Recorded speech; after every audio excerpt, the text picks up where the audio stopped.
Hi, I'm 𝐒𝐲𝐧𝐶, and I'm with my colleague Karen LaPlant, who co-authored the book Designing Effective Teaching and Significant Learning with myself and four of our other colleagues from the Minnesota State colleges and universities.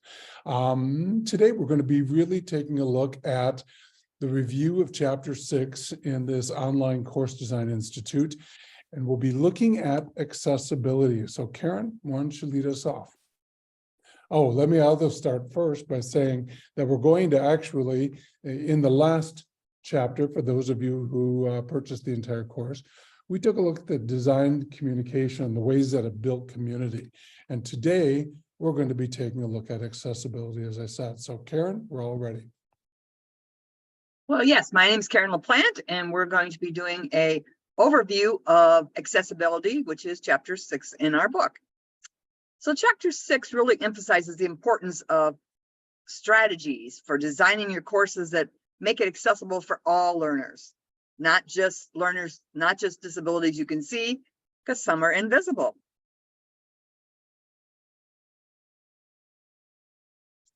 Course materials accessibility. So what I'd like you to do is pause recording for just a minute. And what does accessible mean to you? Because we know it means different things to different folks. What does accessible mean to you?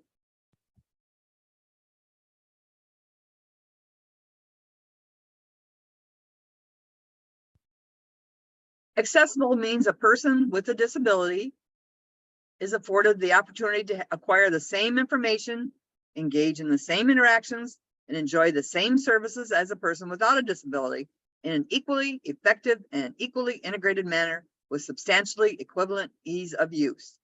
The person with a disability must be able to obtain the information as fully, equally, and independently as a person without a disability. So that's the official United States Department definition. Now, many of you are more accustomed to accommodations. So pause the recording for a moment and reflect. What does accommodation mean to you?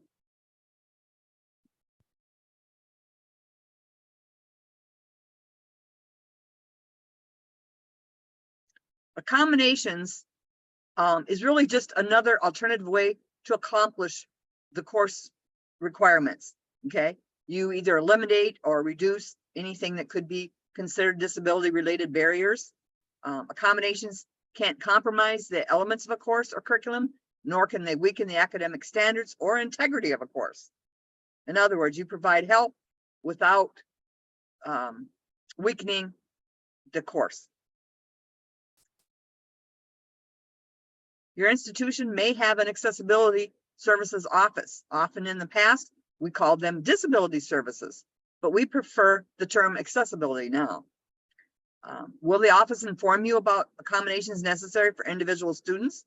Will the student be the one who communicates the accommodations? And what kind of documentation is used or required by students to receive accommodations? Now, all the colleges and universities I've worked for, the college has contacted me after the student contacts them. And then the college tells me whether the person needs a peer tutor or someone to read their test or extended test time or a book converted to Braille, or if they need an interpreter for lectures. Considerations for teaching accessible courses. Every faculty, every teacher, every instructor is responsible to comply with the Rehabilitation Act of 1973, Section 508. This is nothing new. This is all your course materials, your presentations, your websites, your videos, the course shell itself in your learning management system, and any other learning methods and materials.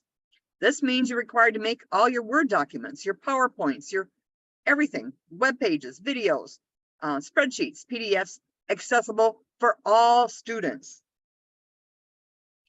Creating this accessible content requires minimal effort because of many advancements in technology that help design instruction that'll maximize ease of learning for all students.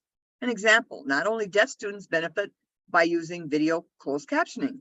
Students who are in places where they don't maybe have an ability to use a speaker or a headphone, like they're sitting in a library. Students use closed captioning while watching a video, along with students who may not understand the accent of the video presenter and may prefer to read the captioning. Some students may prefer to read content that is in the video, They may choose to read the material first, so they better understand the content and then watch the video. Also, learners whose first language isn't easy have benefit by seeing and hearing the content of the video to verify their own comprehension. Many students, those with and without learning challenges, benefit from accessible content. By making sure the content is accessible, you remove barriers for all students and improve course success and retention for all. So as you design the learning activities and assessments in your course, consider any past accommodations you have made. Keep these as a part of your design toolbox so they're easy to implement when you need that alternative method. Many accommodations don't require a lot of work to administer after you're notified. Students may only have the option of taking the online version of your course, so this may require some additional thinking. The bottom line is, are there other ways that students who need these accommodations could meet the same outcomes with just modifying the activities and assessments that you already designed into the course up front? Recording class lectures is another way to make your class accessible. It helps the person who's absent that day, the student with learning challenges who takes notes very slowly or doesn't know how to take notes, or perhaps a hearing impaired student who reads the transcript of your recording.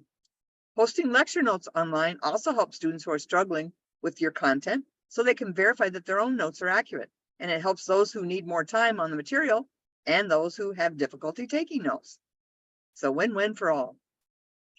Offering choices for some of the student work is another way to provide accessibility. If there's an oral presentation in your class, or would they fulfill the learning outcomes of a writing assignment? Could that be an alternative for interested persons? Criteria would need to be the same for all demonstrations of learning.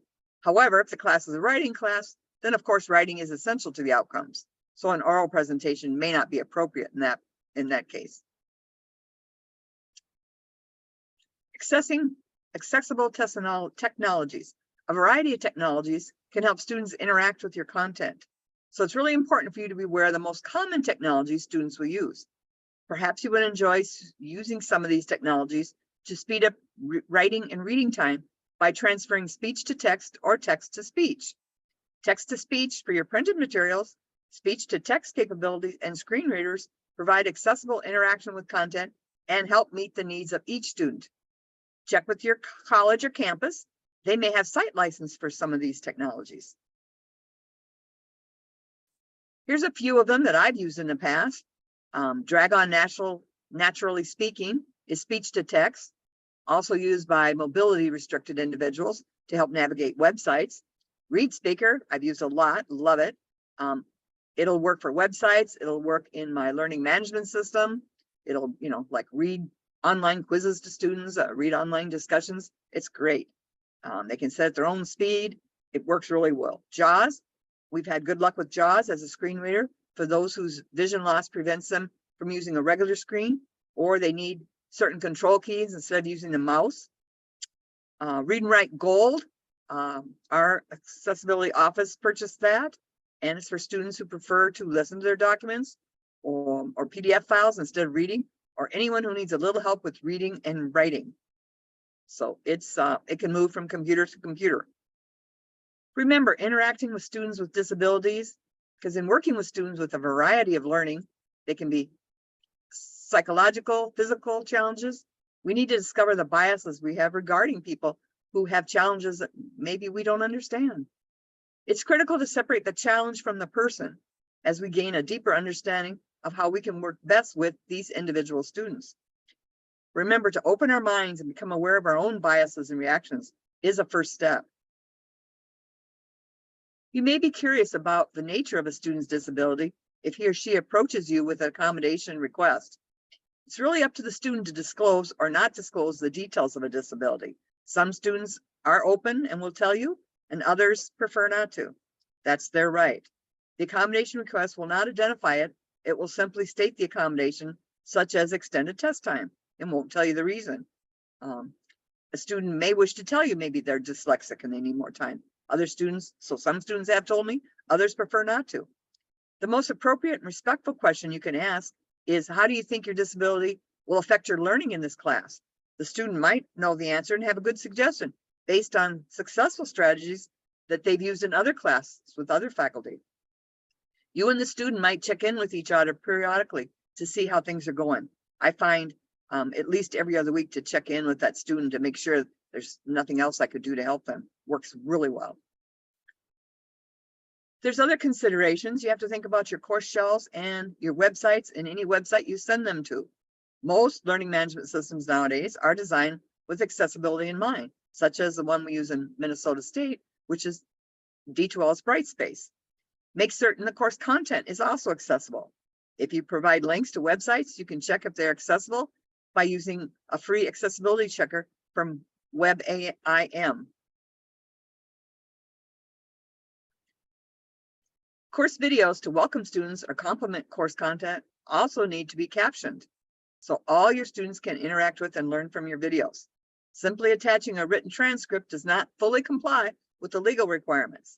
Software applications today provide an easier way to create closed captioning for videos. Captioned videos will provide access for all students, especially those with any sort of auditory processing challenges, those who perhaps their first language isn't English, and those wanting to access information in more public spaces who can't play the audio or are able to read but are able to read the video content. The FCC states that captions must be accurate. They'd like it to be 99%.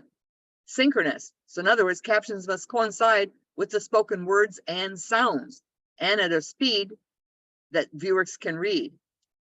Complete. Captions must run from beginning to end of the program. Properly placed. Captions should not block out other important visual content on the screen or overlap or run off the edge of the video screen. Most automated captioning does not meet the high accuracy rate needed for captioning. The actual language is often very inaccurate, with little or no attention to proper spelling, grammar, music, or noise notifications. Hence, you will most likely need to edit the captioning.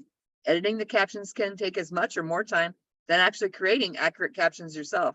That's why we recommend writing a script for your video to use to record your presentation and for captioning.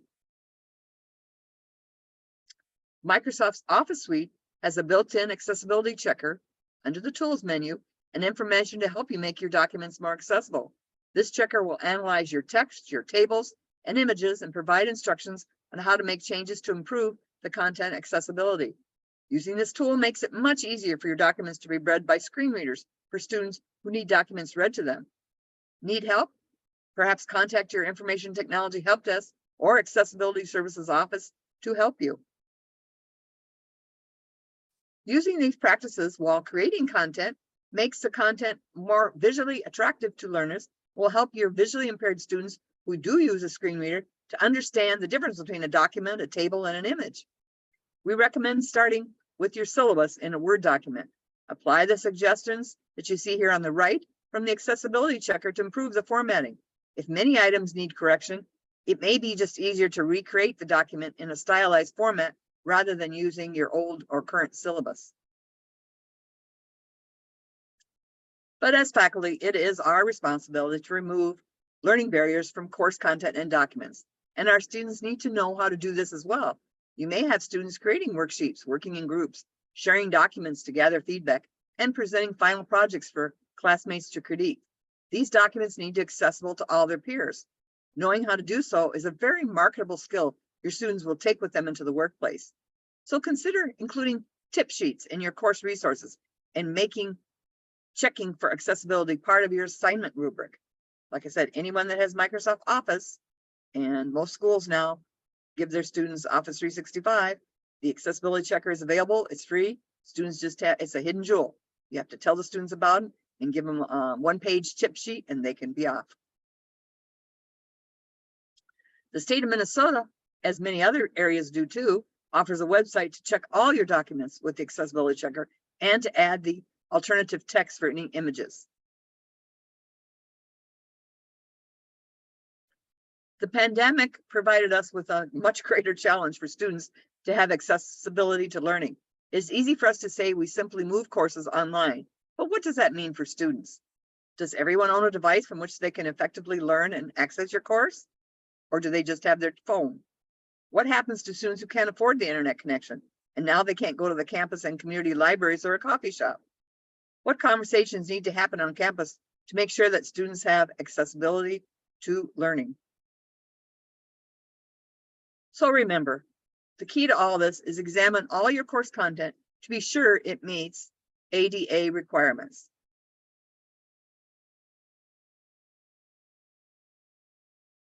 Thank you again for joining us for our quick review of Chapter 6, Accessibility. Thank you.